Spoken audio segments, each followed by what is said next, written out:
मिलने को जाइए, तजी माया अभिमान, बस मिलने को जाइए, तजी माया अभिमान,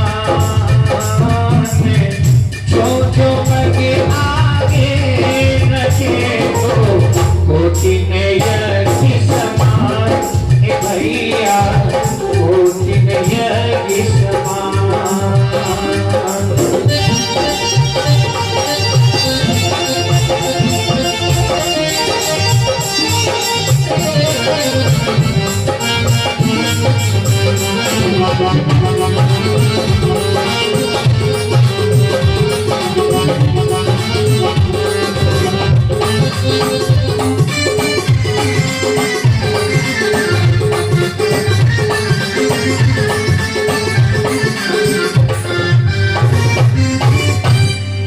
वशिष्ठ जी ने बताया कि अय राजन, श्रृंगी ऋषि देखो ये कोई मामूली संत महात्मा नहीं है। देखो, जब कोई ज्ञानी पुरुष के सामने जाओ या संत महात्मा के जाओ, साथ में जाओ, उसके दर्शन करने जाओ, तो मेरे भक्तों ध्यान देना, कहा गया है तज माया अभिमान। चाहे जितने भी आप अमीर क्यों न हो, लेकिन कभी भी अमीरी का घमंड ले करके जो है संत महात्मा के सामने नहीं जाया जाता है। किसी प्रकार का अभिमान मन में न हो जब संत महात्मा के दर्शन करने जाओ। और गुरु वशिष्ठ ने बताया कि राजन, जब श्रृंगी ऋषि के पास आपको जाना है तो कोई राक्षसी वेश में नहीं, नंगे पांव जाना है तुम्हें। न रथ से जाना है, न काहे से जाना है, केवल पैदल जाना है श्रृंगी ऋषि जी के पास। तभी तो ये तुम्हारी महानता होगी और तभी तुम्हें फल मिलेगा। जाओ महाराज, मैं तुम्हें वरदान देता हूँ, आशीर्वाद देता हूँ कि तुम्हें 1 2 नहीं 4 पुत्र प्राप्त होंगे। इतना कह करके राजा ने प्रणाम किया और श्रृंगी महाराज जी के आश्रम की तरफ प्रस्थान कर रहे हैं नंगे पांव, और परमात्मा का नाम लेते हुए क्या बोले कि राधा रमण ओ राधा रमण कहो, राधा रमण राधा रमण राधा रमण कहो।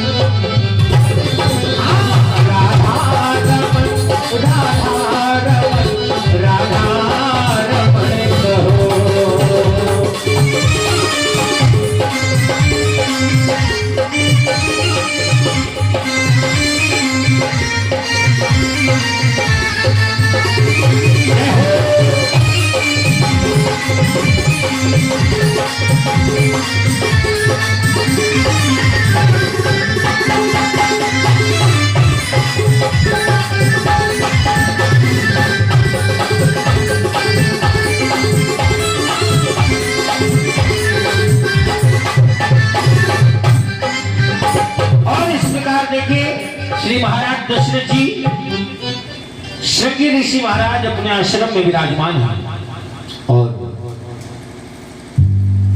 महाराज दशरथ नंगे पांव, हाय हाय, ये चक्रवर्ती राजा दशरथ जी देखिए, ना जरा सा भी नहीं घमंड है कि मैं राजा हूँ, ना किसी प्रकार का अभिमान है इनके मन में कि मैं राजा हूँ, और सब कुछ होते हुए आज अपनी मनोकामना पूर्ण करने के लिए नंगे पांव महाराज दशरथ जी पधारे। आते ही आते श्रृंगी महाराज के चरणों में अपना शीश रख दिया। जब देखा श्रृंगी ऋषि ने, अरे ये तो महाराज दशरथ है। अरे महाराज, आप हमारे आश्रम में आपने क्यों कष्ट किया? अरे बता देते तो मैं खुद वहां चला आता। नहीं महाराज, राजा दशरथ ने कहा, नहीं, आज मुझे आपका आशीर्वाद चाहिए। क्या? कैसा आशीर्वाद? अरे आज जो आप कुछ कहेंगे वो आपको मिलेगा। बताइए महाराज क्या आप कहना चाहते हो। तो आज चरणों में शीश झुका करके श्री राजा दशरथ जी ने कहा कि हे प्रभु, आपको चल करके हमारे यहाँ यज्ञशाला में चल करके पुत्रेष्ठ यज्ञ करना है। और जैसा कि हमारे गुरुवर ने आदेश दिया है, और अगर आपके मुख से मंत्रों का उच्चारण हो जाए उस यज्ञ में तो हमें बड़ी खुशी मिलेगी। ये मुझे आशीर्वाद दीजिए और मेरे साथ में जो है ये कार्य करिए मेरे वहां चल करके यज्ञशाला में। तो आज श्रृंगी ऋषि महाराज ने सारे विचार जान करके कहा ठीक है महाराज, मैं आऊंगा जरूर और आपके वहां पुत्रेष्ठ यज्ञ जरूर होगी। बोलिए श्री नारायण भगवान की। तो इस प्रकार महाराज दशरथ जी से कहा कि जाइए राजन, यज्ञ की तैयारियां कीजिए और मैं यथा समय आपके वहां जरूर आ जाऊंगा। जाओ और यज्ञ की तैयारियां करो।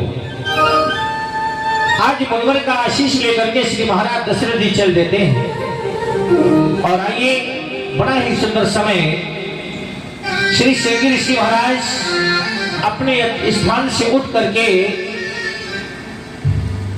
चल रहे हैं गुणगान करते हुए परमात्मा का, नारायण का। बोले क्या?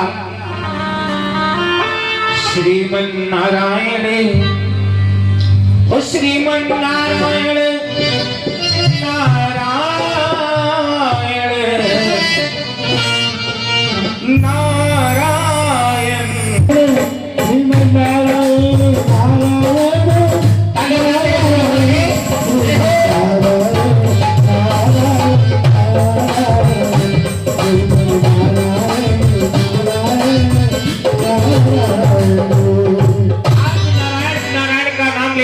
श्री श्रृंगी ऋषि महाराज उस यज्ञशाला में आते हैं जहां पर पुत्रेष्ठ यज्ञ उनके मुखारविंद के द्वारा प्रारंभ होना था। महाराज दशरथ जी ने बड़ा ही सुंदर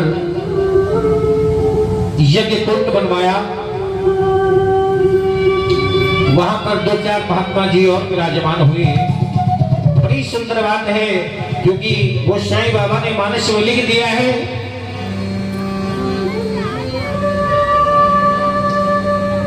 हुई है सो जो राम रची राधा, हुई है सो जो राम रची राधा। भैया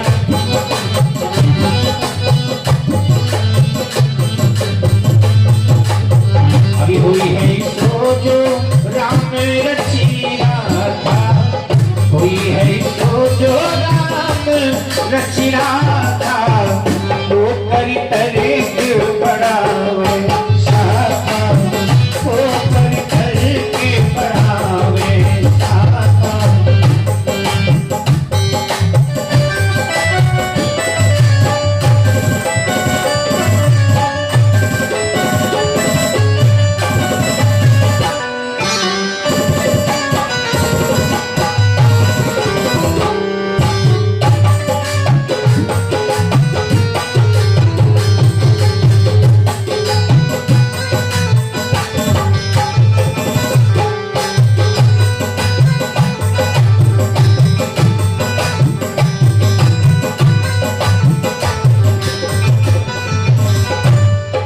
कहा गया है भाइयों कि चाहे जितना सुख हो जाए जीवन में, सुख पर कभी इतराना नहीं चाहिए, और चाहे जितना बड़ा दुख हो जाए जीवन में तो दुख से कभी घबराना नहीं चाहिए। देखिए महाराज दशरथ जी पुत्रेष्ठ यज्ञ करने के लिए किस प्रकार से यज्ञ मंच सजाया, और आज श्रृंगी महाराज जी की तरफ से किस प्रकार से यज्ञ हो रहा है। भाइयों, जब श्रृंगी ऋषि महाराज जी ने यज्ञ का मंत्र जब स्वाहा ध्वनि का उच्चारण किया, बोले श्री गौरी गणेशाभ्याम नमः स्वाहा, किस प्रकार से हवन जल रहा है। आज बोले क्या? बोलिए श्री नारायण भगवान की। प्रेम से बोलिए श्री सच्चिदानंद भगवान की श्री उमा महेश्वराभ्याम नमः स्वाहा। ओम हरि ओम। सर्वमंगल मांगल्ये शिवे सर्वार्थ साधिके शरणे त्र्यंबके गौरी नारायणी नमोस्तुते नमः स्वाहा। ओम प्रजापतये नमः स्वाहा। इदं प्रजापतये इदं नमः। ओम अग्ने स्वाहा। इदं अग्ने इदं नमः। ओम भौमाय स्वाहा। ओम भूर्भुवः सोमाय स्वाहा। इदं सोमाय इदं नमः। इस प्रकार से जब स्वाहा ध्वनि का उच्चारण हुआ तो आज भाइयों उस हवन कुंड से जानते हो क्या हुआ? बड़ा ही सुंदर आकस्मिक दृश्य। अग्निदेव महाराज का प्रकटय हुआ कि खीर का प्रसाद लेकर के अग्नि महाराज बोले, अग्नि महाराज देव महाराज की। अग्निदेव महाराज खीर का पायस लेकर के प्रकट हो गए। क्या बात है, बड़ा सुंदर समय। और वो खीर का पायस महाराज दशरथ जी को दे दिया। लो राजन, बोले ये प्रसाद जो है ले जा करके अपनी तीनों रानियों में बराबर बराबर बांट देना और जाओ, मेरा आशीर्वाद है। जाओ, एक दो नहीं चार पुत्र तुम्हें प्राप्त होंगे। अग्नि महाराज ने जो है उन्हें आशीर्वाद दिया और बड़े ही प्रसन्न हुए महाराज दशरथ। अग्निदेव महाराज को प्रणाम किया। इतना कह करके अग्नि महाराज जी वहां से अंतर ध्यान हो जाते हैं और श्री संगी ऋषि का आशीर्वाद लेकर के महाराज दशरथ वो खीर का प्रसाद लेकर के अपनी महलों की तरफ प्रस्थान करते हैं। प्रेम से बोली भागवत भगवान की। और वो खीर का प्रसाद लेकर के श्री महाराज दशरथ जी अपनी महलों की तरफ प्रस्थान कर रहे हैं, जहां पर तीनों रानियां, उनकी रानी कौशल्या, कैकेयी और सुमित्रा विराजमान हैं। महाराज दशरथ जी आए। आज तीनों रानियां बैठी हुई आपस में एकाग्रचित्त होकर के एक स्थान पर महारानी कौशल्या, महारानी कैकेयी, महारानी सुमित्रा, तीनों रानियां आज बैठी हुई। दशरथ जी जब आते हैं, आकर के महाराज दशरथ ने बताया, हे महारानी, आज बड़ा ही सुंदर समय है।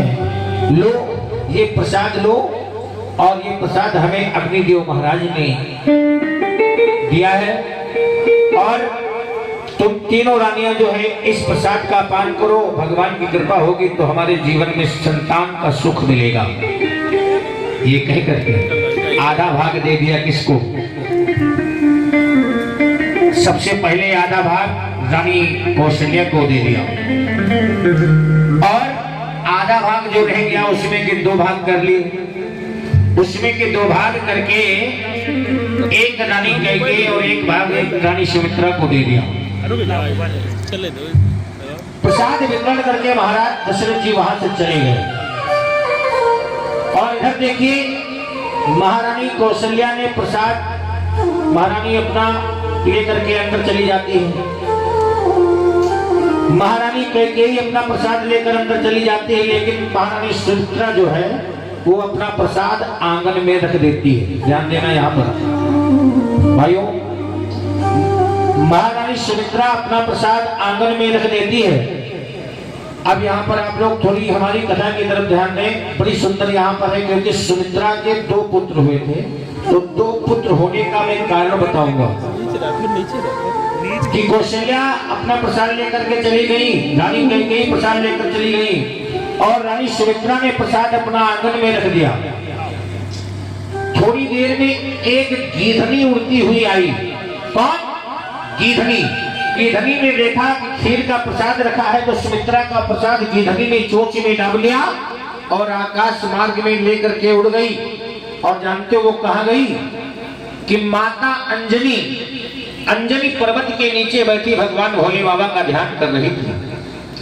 उस पर्वत पर जाकर के वो गिधनी बैठ गई और वो प्रसाद माता अंजनी के सामने उस गिधनी ने डाल दिया।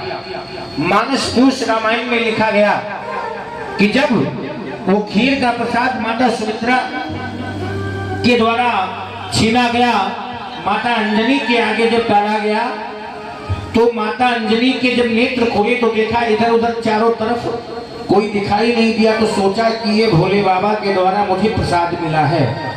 ए भाई, तो भोले बाबा का प्रसाद समझ करके माता अंजनी ने उस खीर के प्रसाद को पान कर लिया। वो पुत्रेष्ट यज्ञ के द्वारा प्रसाद आया था और वो माता अंजनी ने पान किया, गिधनी ने डाला उनके सामने ला करके। तो जब माता अंजनी ने उस खीर के प्रसाद को खाया तो माता अंजनी को गर्व हो गया और उसी गर्भ से किसका जन्म है ये मानस पुरुष में लिखा गया है। और खायो शिव प्रसाद मम जाना, तासे प्रकट भयो हनुमाना।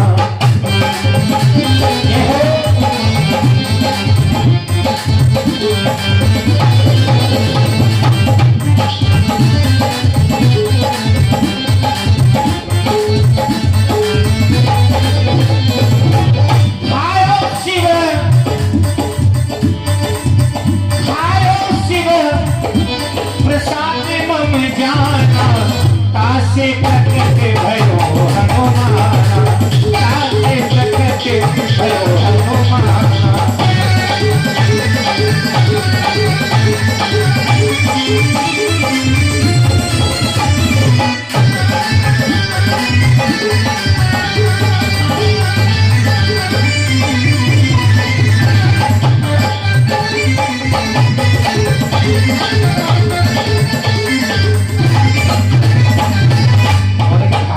शिव प्रसाद मम जाना, तासे प्रकट भयो हनुमाना।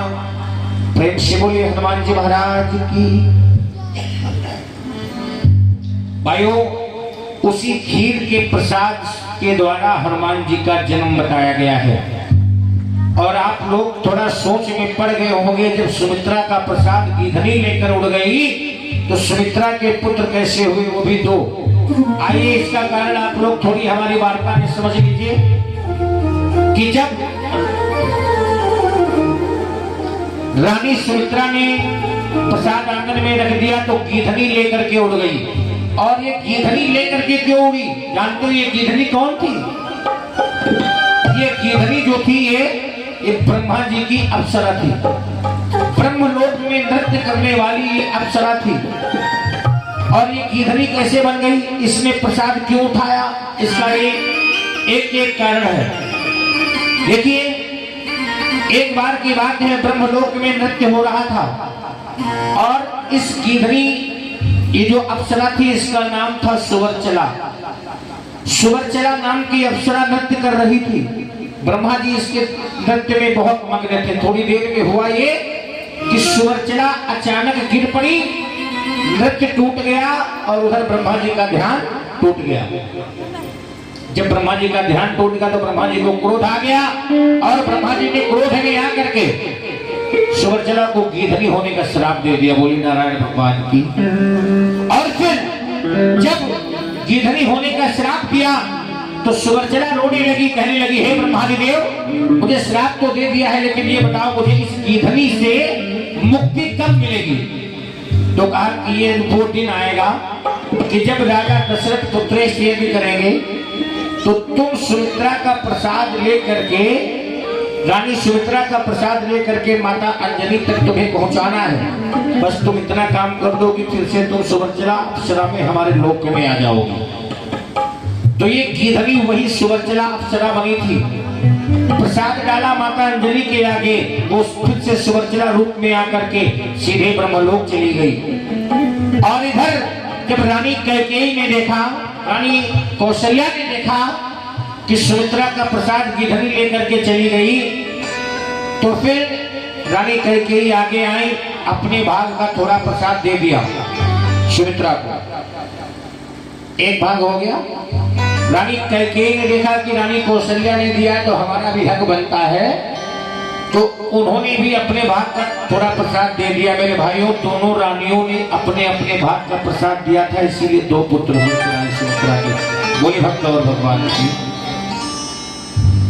और फिर इधर आइए, तीनों रानियां जो है बड़े ही थोड़ा संक्षेप वर्णन करते हुए तीनों रानियों ने प्रसाद का पान किया और समय बीत गया। जब भगवान के जन्म का समय आया तो देखिए, राजा दशरथ को जब पुत्र की चिंता हुई थी, तो जानते हो इनकी उम्र कितनी थी? जब चिंता हुई थी, पुत्र हुए नहीं थे, जब चिंता हुई थी तब इनकी उम्र थी कि 60,000 बरस के राजा। इनकी उम्र थी 60,000 वर्ष की। भगवत प्रेमियों, जब इन्हें पुत्र की ग्लानि हुई थी, पुत्र की चिंता हुई थी कि हमारे कोई संतान नहीं है, तब इनकी उम्र थी 60,000 वर्ष की। भगवान के जन्म का जब समय आया तो आइए देखते हैं, बड़ा ही सुंदर समय जब रानी कौशल्या के धाम में लिखा गया, जब भगवान का जन्म हुआ तो कैसा समय था कि नौमी तिथि मधु माते पुनीता। नौमी तिथि थी और बड़ा ही सुंदर समय, शुक्ल पक्ष था।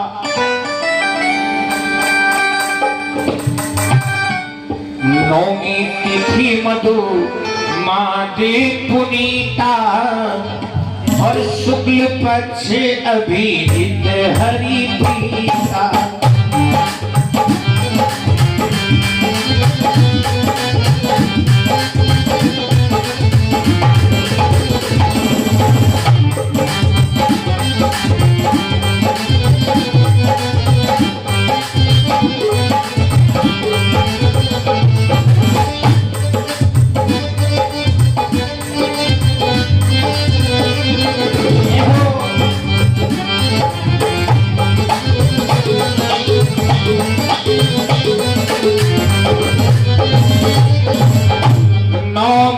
तिथि मधु माध्य पुनीता शुक्ल पक्ष अभिजित हरि प्रीता। जब रानी कौशल्या के धाम में स्वयं जब नारायण भगवान आए, नौमी तिथि, सुंदर समय, शुक्ल पक्ष, रानी कौशल्या जी के धाम में रानी कौशल्या ने एक पुत्र को जन्म दिया। और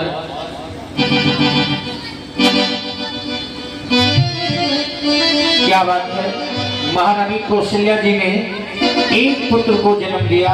और इधर आइए, पुत्र कैकेयी के हुआ 10वीं को विख्यात। रानी कैकेयी ने 10वीं को यानी 9वीं को, भगवान ध्यान देना हमारी बात, 9वीं को भगवान श्री राम आए और 10वीं को रानी कैकेयी ने प्रथम पहर में एक पुत्र को जन्म दिया।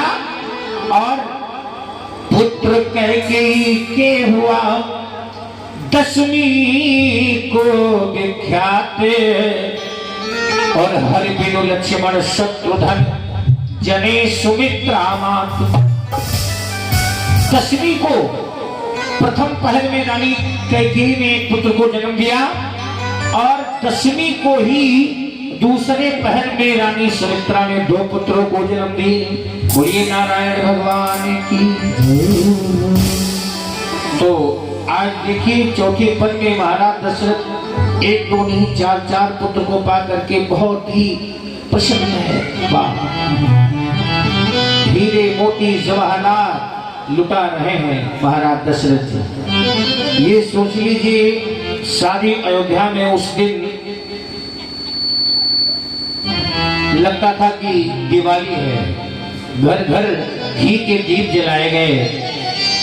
बड़े प्रसन्न हैं महाराज दशरथ जी, अपने आप को बड़े सौभाग्यशाली समझते हैं और परमात्मा से ये कहते हैं कि हे प्रभु, क्योंकि कहा गया और भगवान के घर देर है अंधेर नहीं है, अंधेर नहीं है।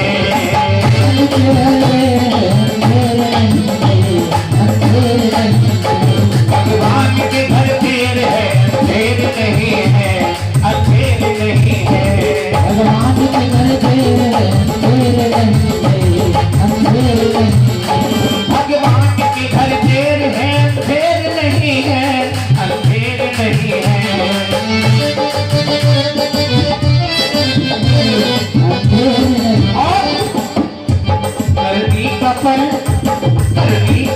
सबको अपनी दिल का यही है, दिल का यही है। करनी कपल सबको अपनी दिल का यही है, दिल का यही है।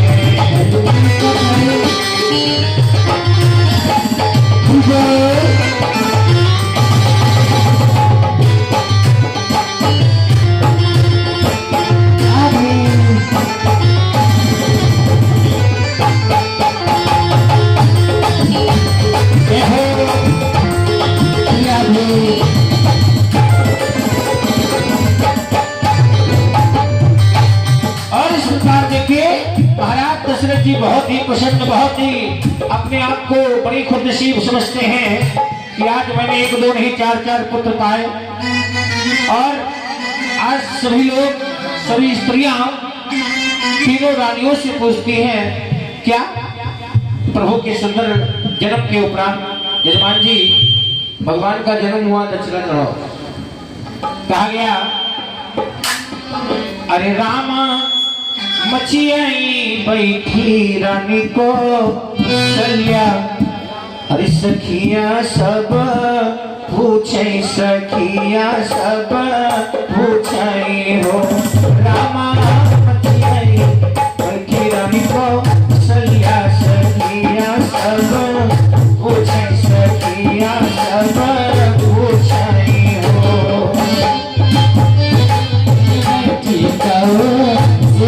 सखीने सब रनिया कौने तपस्या तुम कीने बालक ऐसे पायो, ललन ऐसे पाए हो।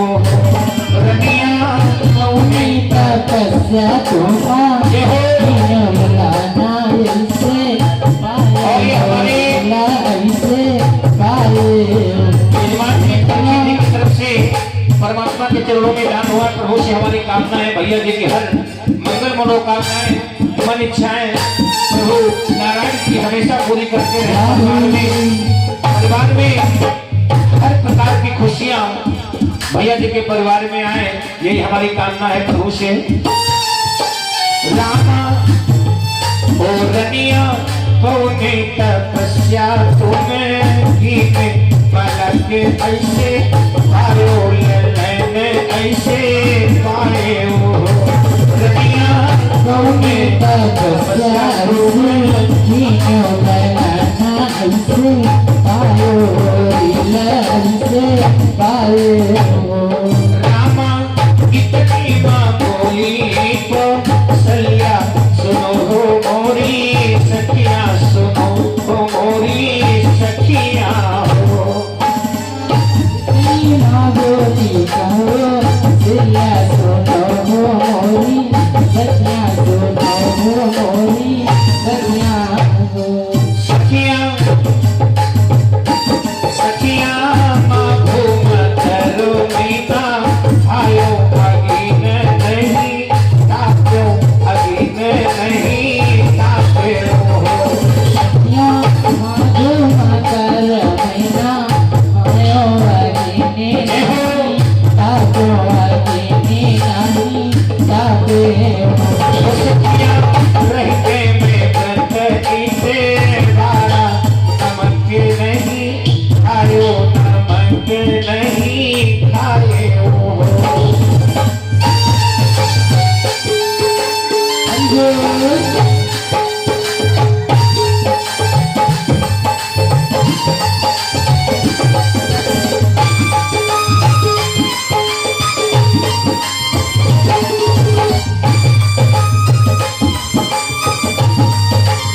पीले चोरी सूरज पैया लागो सूरज का मनाए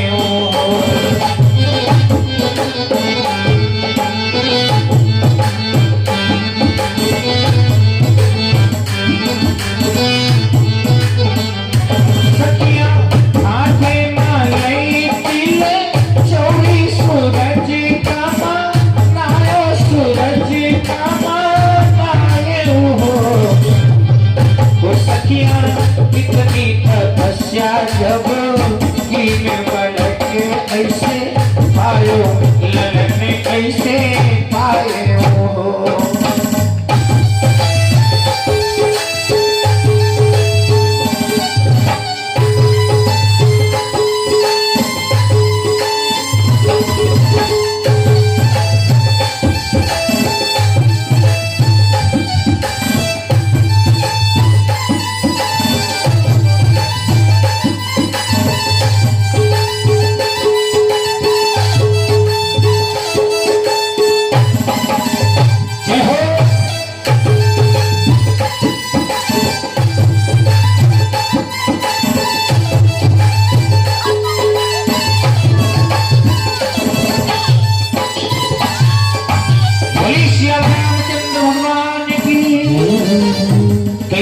प्रभु के जन्म के उपरांत बहुत ही सुंदर समय बड़ी सुंदर मंगल गीत गाए जा रहे हैं भगवान के जन्म के अवसर पर। एक बड़ा ही सुंदर भाव और कहा गया स्त्रियां बड़ी ही सुंदर मंगल गीत गा रही हैं। पालने में झूला करके भगवान को बोली के रेशम पलने में झूल रहा हाँ ललना मेरा रेशम पलने में झूल रहा ललना मेरा